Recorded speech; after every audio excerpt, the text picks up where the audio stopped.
They said she was just a clown, a woman who painted smiles for coins and slept beneath broken roofs. But one brave act in a crowded market would tie her fate to a man of pride and power, and test every lie they told the world. In the land of Aderi, where truth wears masks and storms carry secrets, this is the tale of the painted woman who taught a mansion to breathe again. Don't forget to like, share, and subscribe, and stay till the end, because every storm in this story hides a lesson you'll never forget. Alema, the woman who painted her sorrow into laughter. Every morning she walked to the market square with her wooden box of colors, her tattered shoes tapping rhythm like a talking drum. She painted her face white and red, not to hide her pain, but to make others forget theirs. The traders loved her songs, the children her tricks, and the lonely their momentary smiles. But that morning, when the sun climbed high and the dust glimmered like gold, fate crossed her path with pride. A black jeep rolled into the market, its windows shining like mirrors. Inside sat Duro, son of Chief Adisa, the wealthiest man in 3 towns. He came to deliver his father's briefcase to a merchant, a bag filled with cash and contracts that could build or break families. But fortune is a restless bird. Before Duro could step out, 2 rough men rushed the car, snatched the briefcase, and bolted through the crowd. The market erupted in shouts. "Thieves! Thieves!" The men darted between baskets of pepper and piles of yam. Alema saw it all, and without thinking, she leapt into their path. The first man swung a stick. She ducked, flinging her wooden paint box at his legs. The second man tried to shove her aside, but her bucket of red paint spilled, blinding him. He stumbled, fell, and the crowd seized them both. When the dust settled, Alema stood there panting, paint smeared across her face like war marks. Duro retrieved the briefcase, his eyes wide, not from gratitude, but from disbelief. You risked your life for this?" Alema wiped her cheek. "Not for your gold, rich man. For peace in the market." The crowd cheered, but Duro's pride bristled under her calm gaze. He cleared his throat and said stiffly, "You'll be rewarded." She shrugged. "Reward belongs to those who expect it. I only paint smiles." But later, when the noise had faded, Duro lingered. There was something about her courage that refused to leave his mind. "Wait," he said finally. "I need to ask you something strange." Alema turned. "Strange is my second name. I need you to pretend to be my wife." The market went quiet again. Even the wind seemed to pause. She laughed so hard that tears cut clean lines through the paint on her cheeks. "Your wife? Do I look like the kind of woman your father would welcome?" "It's not about him," Duro said. "It's about the inheritance. He won't release my share unless I'm married." It would only be for one day. Alema crossed her arms.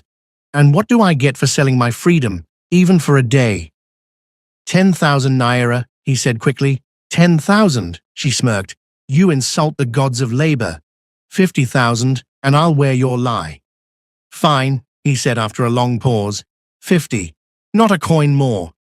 She studied him for a while, then nodded slowly. "Then remember this, rich man. A lie, once fed, grows hungry again." And as the sun sank behind the market roofs, she followed him toward the city, her colors fading in the dusk, her laughter echoing behind her like a promise. Neither knew that the simple act of saving a briefcase would soon test everything they believed about love, worth, and destiny. For in the land of Aderi, every coin that shines hides a shadow, and every deal made in pride calls thunder to witness it. When Alema, the woman with the painted smile, stepped into Duro's car that evening, she left behind the noise of the market and entered a silence that could buy anything except peace. The road to the city was long and shining, like a snake made of glass. Alema stared through the window, watching her reflection tremble in the glass. "You look nervous," Duro said. "I'm thinking," she replied. "When the poor walk beside the rich, the ground always tests its strength." He said nothing. Pride is often deaf. At the gates of the Edisa mansion, guards bowed low. "Welcome, Master Duro," they chorused, but when their eyes met Alema's, their greetings died in their throats. "And this woman?" one asked. "My wife," Duro said, his voice hard as metal. The guards stepped aside. The lie slid through the gate like perfume, sweet, invisible, and dangerous. Inside, light spilled from chandeliers, like trapped sunlight. The air smelled of polish and power. Alema touched a marble pillar. It was cold as the moon. "This house," she whispered, "has beauty, but no heartbeat." Duro ignored her. "My father is coming soon. You'll change upstairs, second room on the left. Dress like someone who belongs. And what does belonging look like here?" "Like silence," he answered. She smiled. "Then your house must be full of it." When she returned, the paint was gone from her face, but grace had taken its place. Her head tie sat firm, her eyes steady. Even the chandelier seemed to dim in respect. Then the door opened. Chief Adissa, the lion of a dairy, entered, robe white as morning, walking stick-tapping rhythm on the tiles. He stopped, seeing them together. "So it is true," he said, smiling with satisfaction. "My son has finally chosen a wife." Duro bowed slightly. "Yes, father. This is Alema." She knelt with dignity. "May wisdom never depart from your tongue, chief." The old man's eyes traveled over her. Simple dress, calm face, steady heart. "And from which family do you come, my daughter?" "From the family of work and laughter," Alema replied gently. He chuckled. "Ah, so you carry joy instead of titles. Good. Perhaps joy will teach this house to breathe again." Alema smiled. The gods had just covered her secret with the chief's own blessing. Soon the lawyer came with papers. Everything had been prepared. Duro's hands trembled slightly as he signed, but the father, proud and content, saw only success.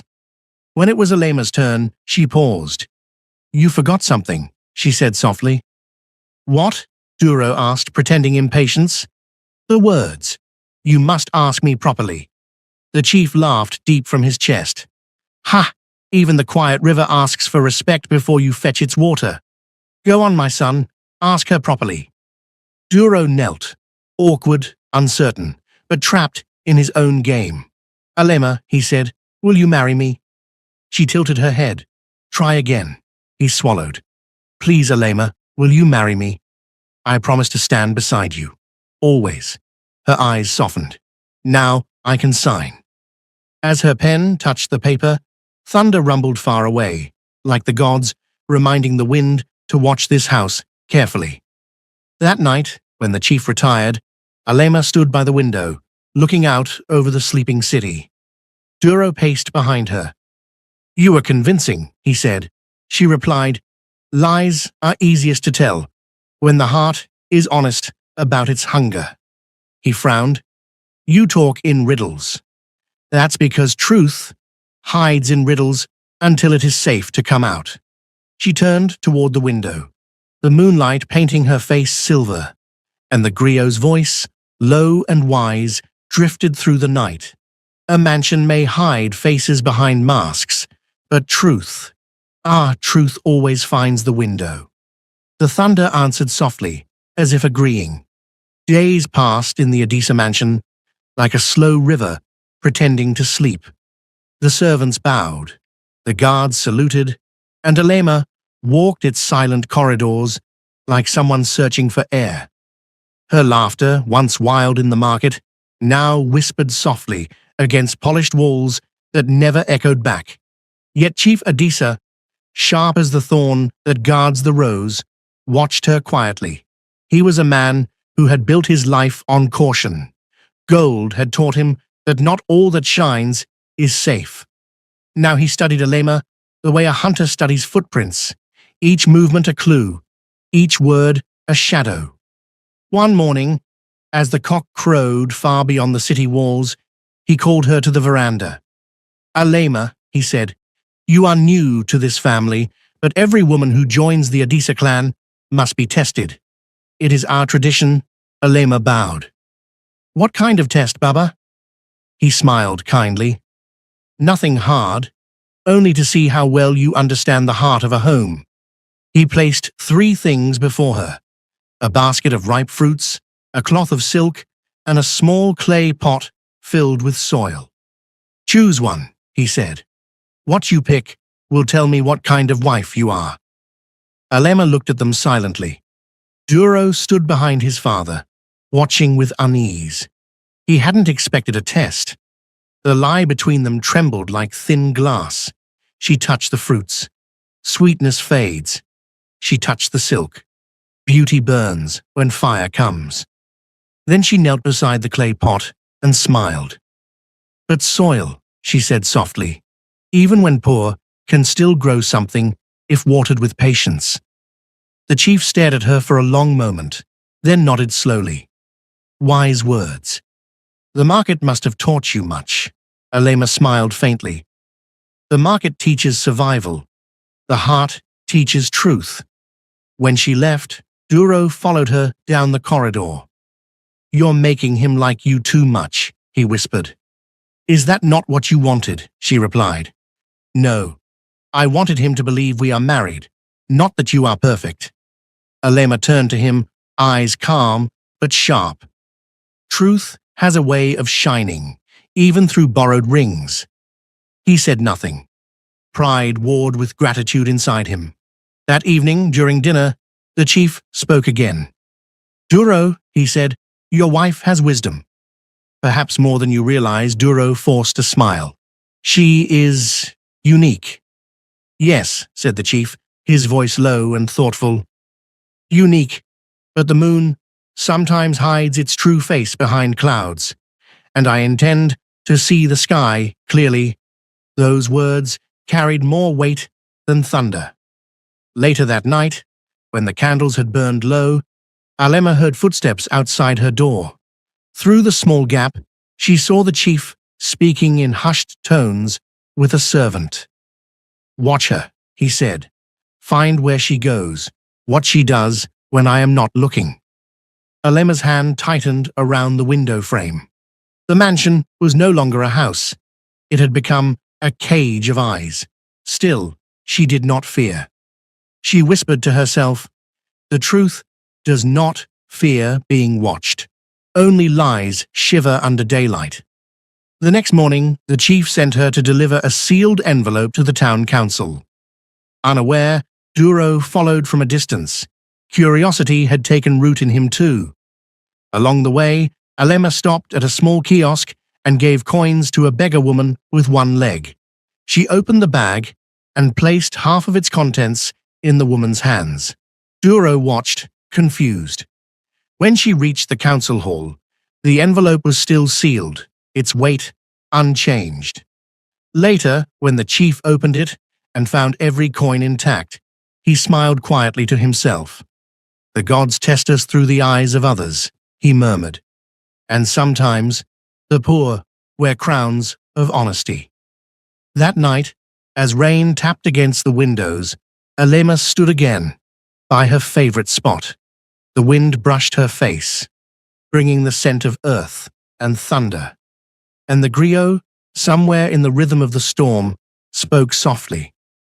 When a heart is tested by pride and passes with patience, it becomes a mirror for others. And though the masks may stay, truth will always find its way through the cracks. The thunder answered with a gentle hum, as if the sky itself agreed. In the days that followed the chief's test, the Adisa mansion grew restless.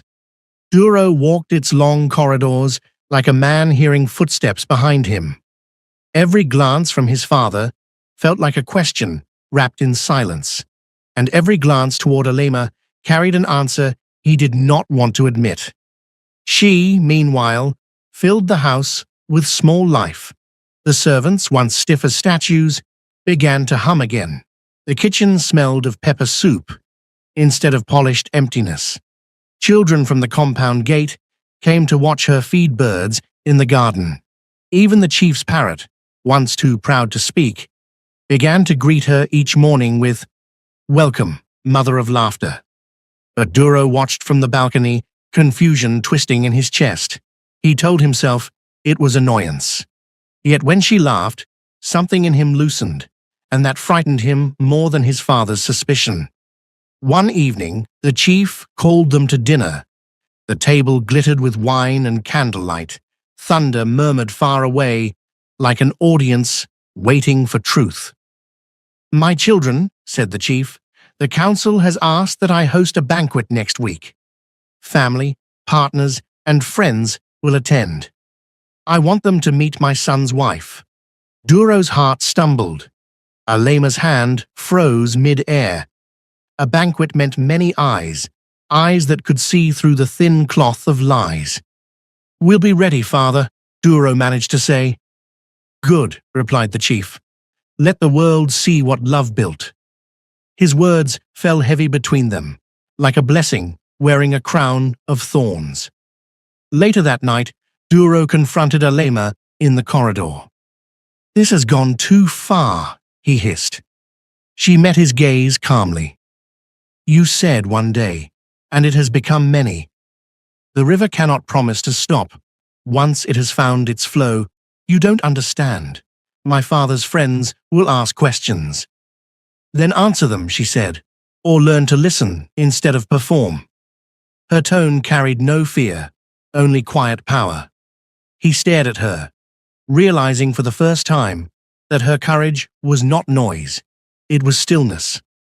The next morning, Duro visited the tailor. "Make the best attire you can," he ordered. "My wife must look like a queen." The tailor smiled knowingly. "Ah, young master, love has a way of spending money faster than pride." Duro frowned. "It's not love." The tailor only laughed. "If you must explain it, it already is." When Alema tried on the gold-woven dress, the fabric caught the morning light and scattered it across the room like confessions. Duro stared too long, then turned away. "Does it fit?" he asked. "It fits," she said softly, "but I hope your father's world fits me half as well." At the banquet, drums greeted the guests as moonlight spilled across the courtyard. The chief beamed with pride. "My son and his wife," he announced, "are the future of our lineage." Applause filled the air, like rain. Alema moved gracefully through the crowd, greeting elders, listening more than she spoke. The wives of the council whispered behind their fans, measuring her every step. But when she told an old story about planting laughter in dry seasons, even they smiled.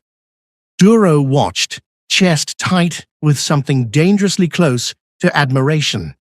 Then, near the end of the feast, an old friend of the chief rose and said, "Beautiful couple, tell us, Duro, where did you first meet your wife?" The room fell quiet. The lie had arrived, asking for food. Duro opened his mouth, but words tangled.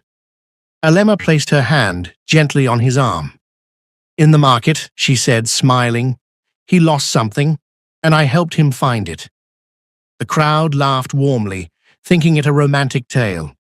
Only Duro understood the sharp truth inside it. When the guests left and the music faded, Duro found her by the garden window. "You saved us," he whispered. "No," she replied, "I only told a story. It is not my fault if truth hides comfortably inside it." The night wind moved through the curtains, carrying the scent of rain and new beginnings, and the griot's voice drifted like a drumbeat through the dark. When lies begin to dance with truth, the curtain between them will always tear. And through that tear, love may slip in quietly, like moonlight, through the smallest crack. Morning rose, soft and golden, over the Edisa mansion. Birds perched on the bougainvillea fence, singing songs of calm that did not belong to that day. Inside, Alema was grinding peppers in the kitchen, humming softly, a tune that made even the cooks forget their hurry. Duro watched her from the doorway. He had learned her rhythms now. The way she tilted her head when thinking. The way her laughter always carried truth, even inside play. He could no longer tell where pretense ended and something else began. And that frightened him more than the lie itself. The chief entered suddenly, dressed in white lace, cane gleaming. "Good morning, my children," he said, pride deep in his voice. "Morning, Baba," Alema and Duro replied. "I have sent word to my lawyer," said the chief. "I shall include Alema in my inheritance documents. It is time the world knows she is truly my daughter." Alema froze, the pestle pausing mid-air. Duro's throat tightened. The lie was now no longer just theirs. It was about to be written in ink and sealed with legacy. Before either could answer, the front gate clanged open. A guard rushed in, breathless. "Chief, there's a woman at the gate. She says she knows your son." Duro's heart skipped. Alema turned sharply. "Let her in," said the chief. The guard hesitated. "She insists. She carries his child." The air broke. It was as if the mansion's fine walls leaned closer to listen. Duro's skin went cold. Alema's fingers gripped the table edge. Moments later, Amira stepped into the hall. Tall, beautiful, her belly round with life. Her eyes held hurt and fire in equal measure. The chief's voice thundered. "Who are you?" "I am Amira," she said, facing Duro. "Ask your son." The silence that followed was so heavy, the candles flickered. Duro opened his mouth, words refusing to come. The chief's eyes narrowed. "Speak, Duro. Is she lying?" Amira stepped forward, holding out a letter. "This is your handwriting," she said. "You promised to care for me and our child." Alema's world tilted. The lie that once felt controlled now stood beside her, pointing its own finger. Duro snatched the letter. This is not what it seems." "Oh, it seems enough," said the chief. "I gave you everything, and you repay me with shame." Alema stepped forward slowly. Her voice was calm, yet it cut through the chaos like a blade through silk. "Chief," she said, "the heart of a man cannot be read from the ink of a promise, nor from the tongue of anger. Let us hear all before we judge." The chief looked at her, surprised by her composure. "Are you defending him?" "I am defending truth," she replied. "And truth does not always walk in a straight line." Outside, thunder rolled, as if the sky itself leaned closer to hear the end of the tale. Amira's eyes softened. "He was drunk that night, Chief. I sought him out, and afterward, this." She touched her belly. "I didn't come for money. I came because a child deserves a name." Duro lowered his gaze, shame spreading through him like slow rain. Alema turned away. For the first time, the painted woman felt color drain from her heart instead of her cheeks. The chief sighed, weary, his anger cooling into sorrow. "Then we must find what is just," he said. "But my son's honor cannot wear two wives." Duro looked at Alema, helpless. But Alema straightened, her eyes shining like tempered glass. "Chief," she said softly, "honor is not in papers or in names. It lives in how we face what we fear. Let truth come, and let all masks fall where they must." She turned and walked toward the courtyard. Rain had begun to fall, slow, deliberate drops, tapping the earth like drummers calling an audience. She lifted her face to it, letting it wash her clean, and the griot's voice whispered through the rain. "When the stranger knocks at the gate, do not curse the wind that brought them, for the storm that breaks false peace is the same storm that waters the ground where truth will grow." The thunder answered softly, as if to say, "The masks have begun to crack." Rain fell hard upon the Adiza mansion that night. the kind of rain that beats drums on rooftops and calls spirits out of hiding. Servants whispered behind closed doors. The chief sat in his study, pacing like a caged lion. In the corridor, Duro leaned against the wall, drenched in guilt and silence. And in the courtyard, under the full eye of the storm, stood Alema, her wrapper clinging to her skin, her face lifted toward the sky as if seeking answers the earth had stolen. She had once painted her face to bring joy. Now the rain painted her anew, stripped of color, stripped of disguise. "Why didn't you tell me?" she asked when Duro finally stepped into the rain. "I thought I could bury the past," he said. "But the past has long legs," she replied. "It walks faster than lies." He swallowed hard, water and shame mingling on his lips. "I never meant to hurt you. That night with Amira, it was before all this. Before I met you. You hired me, Duro. You didn't meet me, I know. Yet somewhere between the lie and the truth, I began to see you differently." Lightning flashed, revealing the rawness in his face. Alema turned away. "You began to see me only when your pride began to fall. Men like you only look up when they are forced to kneel." Inside, the chief's voice thundered louder than the sky. "Duro," he called. "Come in here now." They entered together, rain trailing behind them. The chief sat behind his great wooden desk, the inheritance papers open before him. "I have made my decision," he said. "You will marry Amira properly. The child must have a father, and our name must remain clean." Duro's hands clenched. "Father, you don't understand." "I understand too well," interrupted the chief. "A man who cannot own his mistakes is not fit to own my wealth." Alema stepped forward quietly. "Chief, may I speak?" He hesitated, then nodded. She looked at Duro. "I came into this house as a lie. I knew the price of deceit, but I accepted it because hunger has a way of silencing reason. Still, in all this pretending, I have seen more truth in your son's heart than in many who swear they live honestly." The chief's eyes softened slightly. "And what truth is that?"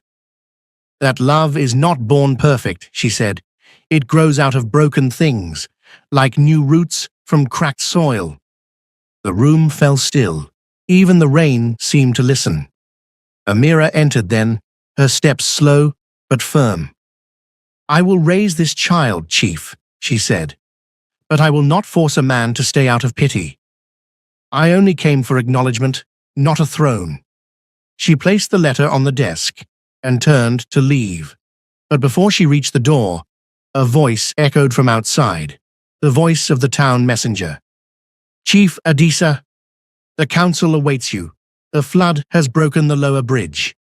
The chief sighed, the urgency pulling him from his anger. "Life has a way of interrupting pride," Alema whispered. When the chief departed with his guards, only the three remained: Duro, Alema, and the sound of rain softening into mist. Duro faced her, eyes heavy with regret. "I don't deserve your forgiveness," he said. "Then stop asking for it," she replied. "Deserve it by becoming the man you pretend to be." He stepped closer, voice trembling. "Alema, after the storm, will you stay?"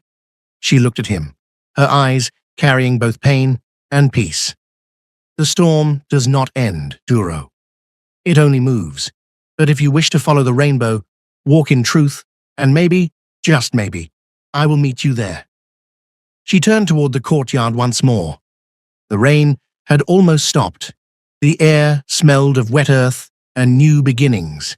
And as the griot's voice rose with the wind, it spoke softly over the quiet house. "When thunder exposes the hidden heart, let no one curse the rain. For storms do not destroy truth. They wash it clean, leaving only what deserves to stand." Morning crawled over the Adisa mansion like a tired traveler. The air still smelled of wet earth, and puddles reflected pieces of the broken night. Servants moved softly, whispering about the thunder that had argued with the heavens. Alema stood by the window of her room, watching a small bird bathe in the leftover rainwater. It shook itself dry and began to sing. She smiled faintly. Even after storms, something small remembers how to rejoice. In another part of the house, Duro sat before the mirror, face pale, eyes hollow. He had not slept. His father's words echoed inside him like footsteps in an empty hall.